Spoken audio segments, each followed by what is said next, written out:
Hello, everyone. I'd like to welcome you to the Frequency Bone Summer Music Connection 2. Last year, I had a lot of responses from all over the world, and people seemed to get quite a bit out of these. So I thought, terrific, let's do it again.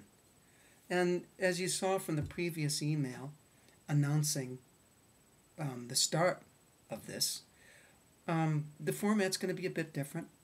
There'll be one video, or possibly two a week, and a couple of writings. And then we'll do the same thing in another week. So it won't be like necessarily consecutive days, 10 consecutive days. It'll be a chunk of time in a week, and then next week, and then the week after that. And the thinking behind that was to give people some time to work on certain assignments that I'll be giving. And if you do those assignments regularly, with the proper attitude, I think you're going to see a result. And that's something people, a lot of times, people get a little bit fuzzy, or their attitude about what is a result gets funny. And so realize that the nature of this summer's workshop, I gave it a name. As the blog post said, Summer, a great opportunity for improvement. How to make the most out of our time is one of the keys to improvement. Attitude is a great key, a necessity for improvement. Your regular work and application of what's given will increase your retention, and therefore you'll have a lot better training.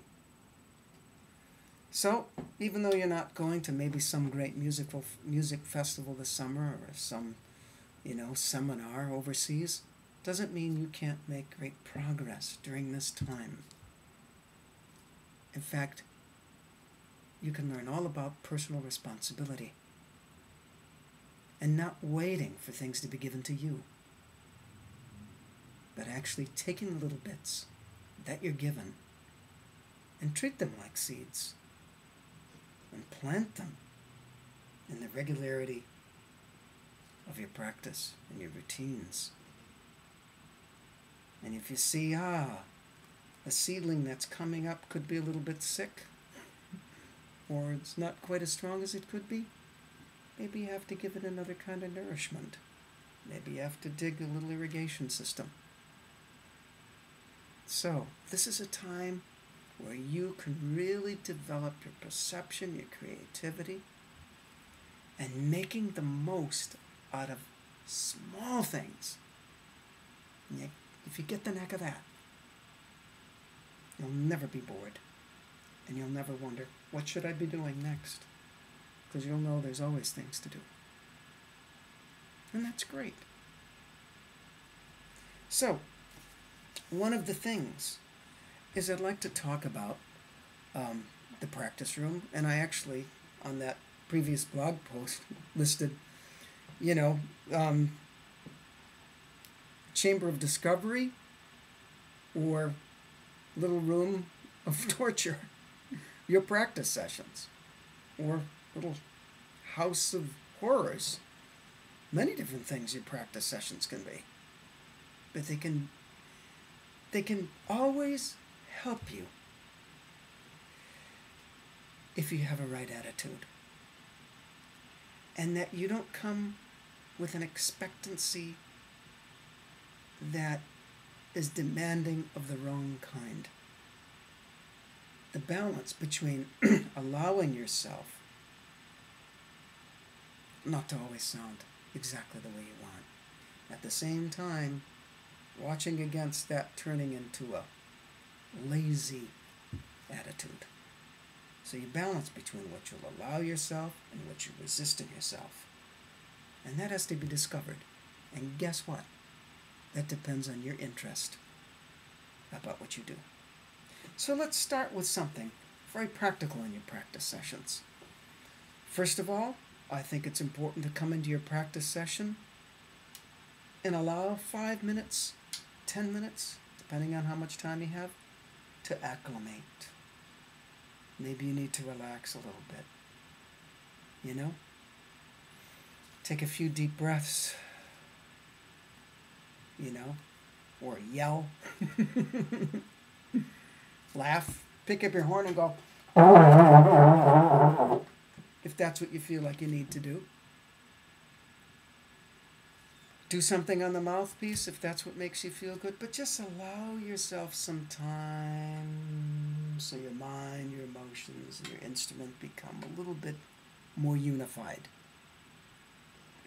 The next thing, once you start to feel a little better, is do a little mini warm-up, even if you've already played that day. Do a little mini warm-up. I always play the same note. Sometimes I'll play it longer. Sometimes I'll go.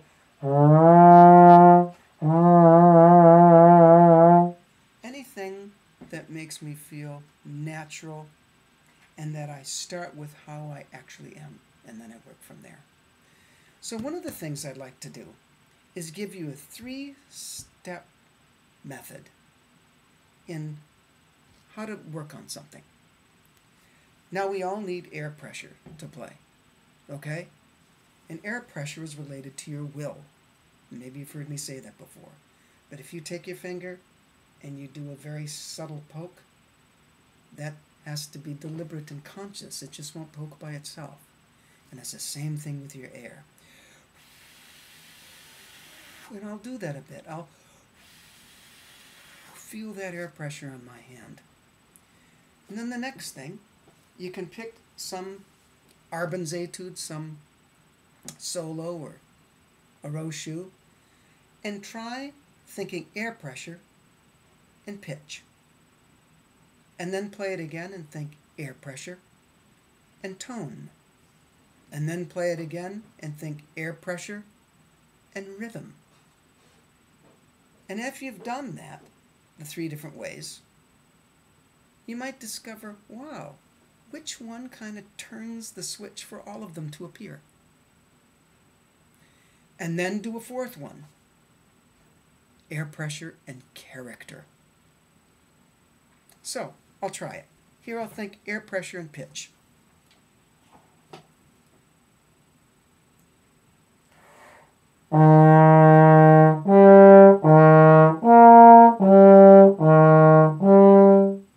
Okay? Now I'll think air pressure and tone.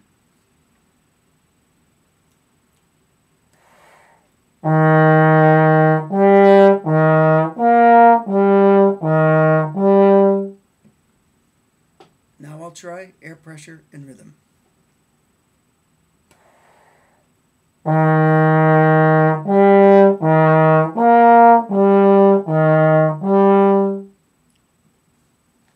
And now I'll think air pressure and character.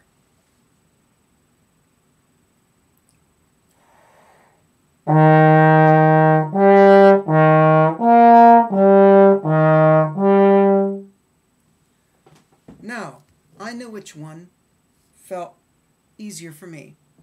There was one that felt easier, and then there was second best, and third and fourth. And I want you to discover that. And guess what? It might not be the same each time.